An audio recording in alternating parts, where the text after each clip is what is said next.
ब्रह्मा गुरुर्विष्णु गुरुर्देवो महेश्वरः गुरुर्साक्षात् परब्रह्म तस्मै श्री गुरवे नमः।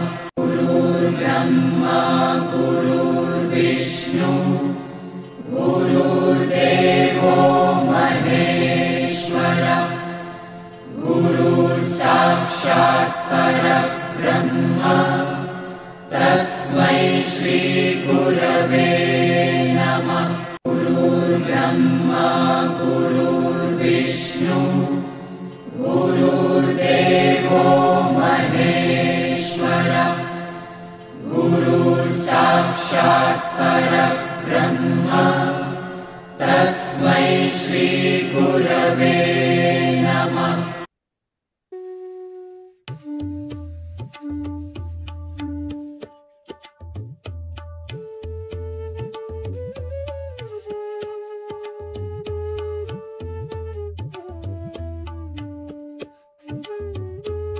भगवद्गीता ज्ञानेश्वरीच्या आधारे सुरू असलेल्या ह्या प्रवचन मालिकेचे शीर्षक अध्यात्म यात्रा असे आपण ठेवले आहे।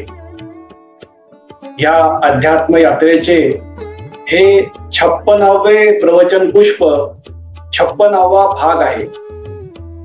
ह्या अध्यात्म यात्रेत सहभागी झालेले माझे सर्व सहप्रवासी साधक बंधू भगिनी आपल्या प्रत्येकाच्या हृदयात सदैव उपस्थित व उपलब्ध असणाऱ्या भगवंतास गुरुतत्वास साष्टांग नमस्कार।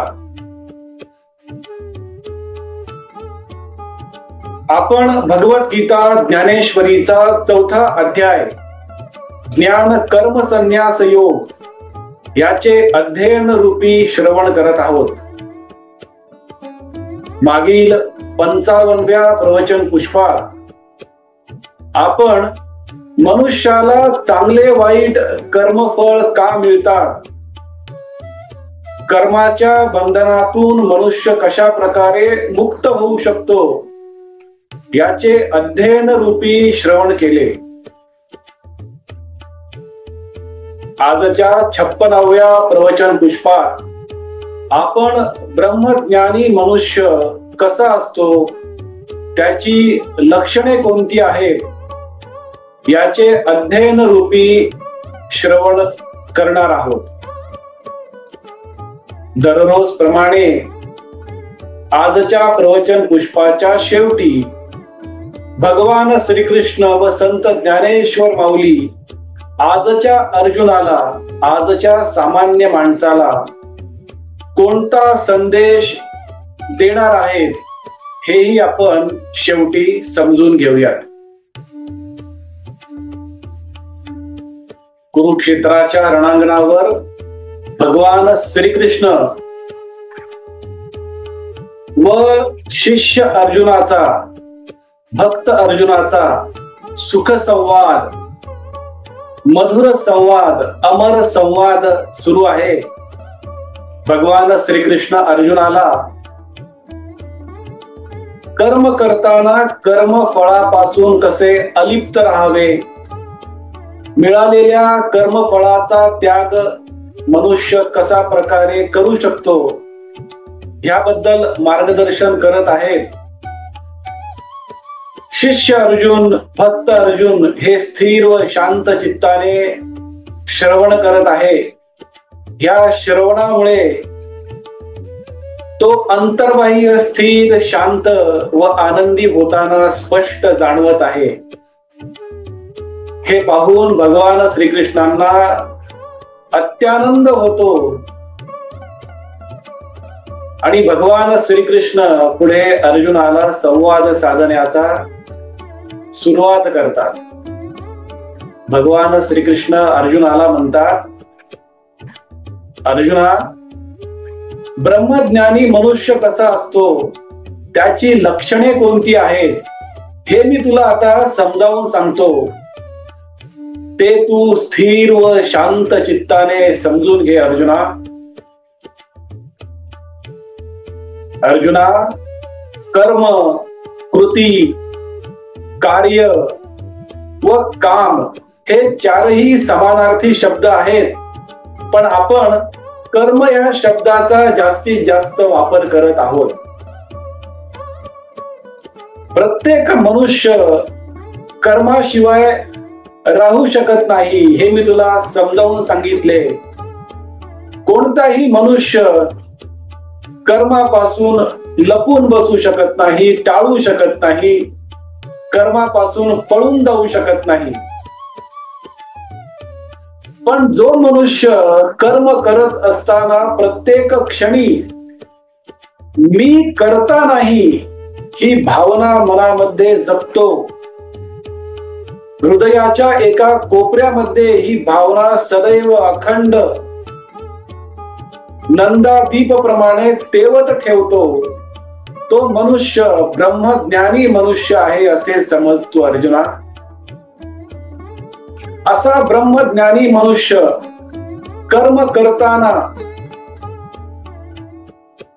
कर्मफळाचा, कर्मातून निर्माण होणाऱ्या विशिष्ट परिणामाचा कधीही विचार करत नाही आणि कर्म पूर्ण झाल्यानंतर जे कर्मफळ मिळेल ते कर्मफळ देखील तो माझ्या चरणी अर्पण करून कर्मफळाचा देखील त्याग करतो, असा हा ब्रह्मज्ञानी मनुष्य असतो अर्जुना.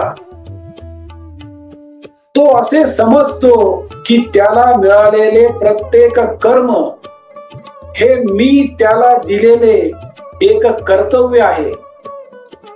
म्हणून असा ब्रह्मज्ञानी मनुष्य त्याच्या जीवनातील प्रत्येक कर्म, मग ते कर्म कौटुंबिक असो, व्यावहारिक असो, सामाजिक असो, धार्मिक असो, प्रत्येक कर्म हे त्याला मिळालेले कर्तव्य, जबाबदारी समजून प्रामाणिकतेने, शुद्धतेने, पवित्रतेने करत असतो अर्जुना. कर्म करत असताना कर्माबद्दल त्याचा इतका आत्मविश्वास असतो की तो असे समजतो की त्याला मिळालेले कर्म हे मी त्याला दिलेला एक विशेष अधिकार आहे. ते कर्म करण्यासाठी मी त्याला निवडलेले तो एक साधन आहे, एक माध्यम आहे, असे तो प्रामाणिकपणे समजत असतो अर्जुना. त्याचा हा दृढ भाव असतो की तो करत असलेल्या कर्माच्या मागे मी उभा आहे. मी त्याच्याकडून प्रत्येक कर्म त्रिगुणांच्या आधारे आणि इंद्रियांच्या द्वारे करून घेत आहे. ही दृढ भावना तो ब्रह्मज्ञानी मनुष्य सदैव प्रत्येक क्षणी अखंडपणे त्याच्या हृदयाच्या कोपऱ्यात तेवत ठेवतो अर्जुना. म्हणून तो सदैव हे मानतो की त्या कर्माचा खरा कर्ता मी आहे. त्या कर्माच्या पाठीमागे मी म्हणजे श्रीकृष्ण आहे असे तो समजतो अर्जुना. अर्जुना, अशा ह्या ब्रह्मज्ञानी मनुष्याचे मी तुला दोन दृष्टांत देऊन, दोन उदाहरण देऊन समजून सांगण्याचा प्रयत्न करतो अर्जुना. ते देखील तू स्थिर व शांत चित्ताने समजून घे. अर्जुना, ब्रह्मज्ञानी मनुष्य एका सूर्याप्रमाणे असतो. सूर्य जसा तटस्थपणे एकाच ठिकाणी स्थिर राहून या संपूर्ण सृष्टीला सूर्यप्रकाश प्रदान करत असतो, जीवन प्रदान करत असतो. सूर्याचा ना उदय होतो ना अस्त होत असतो. त्याचप्रमाणे ब्रह्मज्ञानी मनुष्य त्याचे कर्म एका स्थिर सूर्याप्रमाणे करत असतो अर्जुना. तो प्रत्येक कर्मात असतो, पण प्रत्येक कर्मामध्ये तो अकर्म पाहतो. आणि त्या कर्माचा कर्ता तो मला समजतो अर्जुना. तुला अजून एक दृष्टांत देऊन, उदाहरण देऊन अशा ब्रह्मज्ञानी पुरुषाचे, व्यक्तीचे लक्षण समजावून सांगतो अर्जुना. अरे, ब्रह्मज्ञानी मनुष्य म्हणजे एका स्थिर झाडाप्रमाणे, विशाल वृक्षाप्रमाणे असतो अर्जुना. जसा विशाल वृक्ष अनेक पाने, फुले आणि फळे या सृष्टीला प्रदान करत असतो, पण ते करत असताना त्या वृक्षाच्या मनामध्ये कुठलाही अहंभाव नसतो. तो वृक्ष येणाऱ्या जाणाऱ्या व्यक्तीला, कोणत्याही प्राण्याला सावली देखील देत असतो.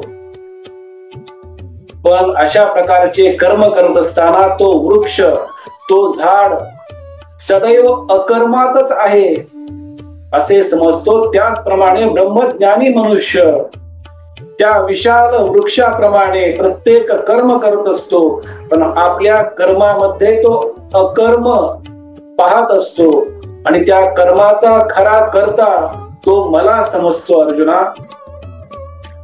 असा ब्रह्मज्ञानी मनुष्य बाह्यांगाने सामान्य माणसासारखाच दिसतो, तो सामान्य माणसासारखाच वागतो, पण त्याचे चैतन्य ब्रह्मचैतन्याशी, विश्व चैतन्याशी एकरूप झालेले असते अर्जुना. जसा एखादा मनुष्य त्याचे प्रतिबिंब आरशामध्ये पाहतो, त्याचप्रमाणे हा ब्रह्मज्ञानी मनुष्य ही संपूर्ण सृष्टी स्वतःमध्ये पाहतो आणि या सृष्टीमध्ये स्वतःला विरघळून टाकतो अर्जुना. ब्रह्मज्ञानी मनुष्य या विश्वाला, या सृष्टीला त्याच्या तिसऱ्या डोळ्याने म्हणजे मनाच्या डोळ्याने पाहत असतो अर्जुना. म्हणून तो प्रत्येक कर्म आसक्तीरहित, इच्छारहित, अपेक्षारहित करत असतो अर्जुना. तो जीवनाचा प्रत्येक अनुभव सर्वोच्च स्तरावर जाऊन घेत असतो. अरे, तो एका ठिकाणी स्थिर बसून देखील या संपूर्ण विश्वाचा अनुभव घेण्याची पात्रता ठेवतो अर्जुना.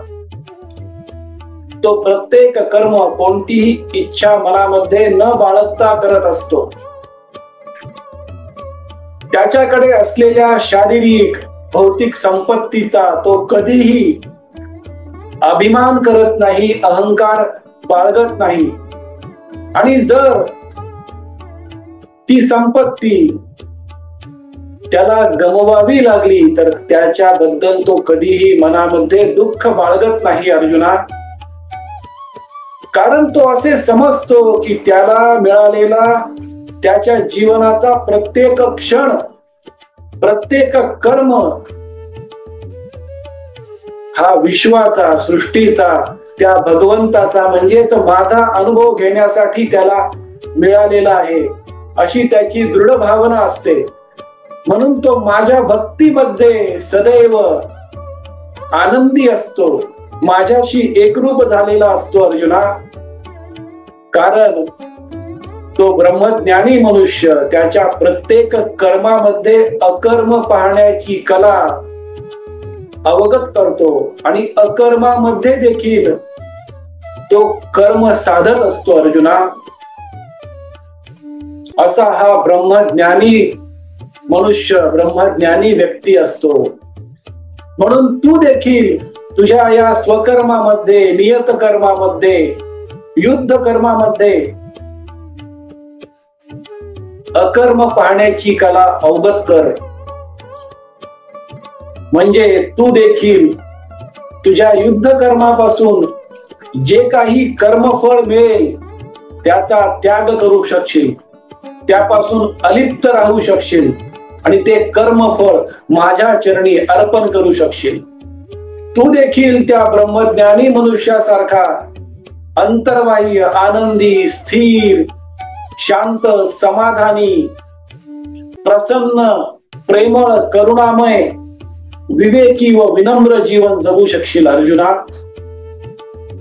अशा प्रकारचे मार्गदर्शन भगवान श्रीकृष्ण द्वापार युगातील अर्जुनाला करतात आणि त्याच्या कर्मात अकर्म आणि अकर्मात कर्म पाहण्याची कला कशा प्रकारे तो ब्रह्मज्ञानी मनुष्यासारखा अवगत करू शकतो याचे मार्गदर्शन करतात. भगवान श्रीकृष्ण व संत ज्ञानेश्वर माऊली आजच्या अर्जुनाला, आजच्या सामान्य माणसाला हा संदेश देत आहे की ब्रह्मज्ञानी मनुष्यासारखे प्रत्येक मनुष्याने कर्म करताना कर्मफळापासून स्वतःला अलिप्त ठेवण्याची कला अवगत करावी. स्वतःच्या कर्मात अकर्म आणि अकर्मात कर्म पाहण्याची कला जो मनुष्य अवगत करू शकतो तो कर्मफळापासून अलिप्त राहू शकतो. मिळालेल्या कर्मफळाचा त्याग देखील करू शकतो. त्याला भगवंताच्या चरणी अर्पण करू शकतो आणि स्वतः अंतर्बाह्य आनंदी, स्थिर, शांत, प्रसन्न, विवेकी, विनम्र जीवन, प्रेमळ व करुणामयी जीवन जगू शकतो. हाच संदेश भगवान श्रीकृष्ण व संत ज्ञानेश्वर माऊली आजच्या अर्जुनाला देत आहेत. आपण भगवद्गीता ज्ञानेश्वरीचा 4था अध्याय ज्ञान कर्म संन्यास योग याचे अध्ययन रूपी श्रवण करत आहोत.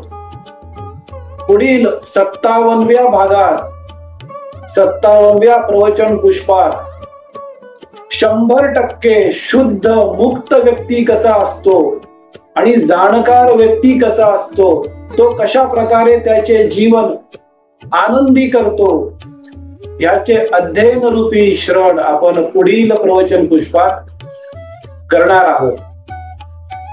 आज परत एकदा आपण सर्वांनी वाणी सेवा करण्याची संधी व सौभाग्य दिले त्याबद्दल आपला आजन्म ऋणी व कृतज्ञ राहील.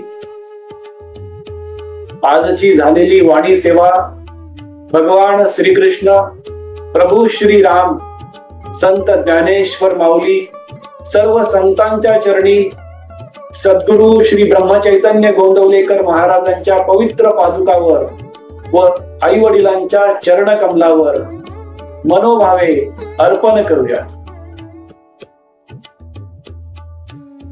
हरे राम राम राम हरे हरे, हरे कृष्ण कृष्ण कृष्ण हरे हरे, हरे राम राम राम हरे हरे, हरे कृष्ण कृष्ण कृष्ण हरे हरे. सद्गुरुनाथ महाराज की जय.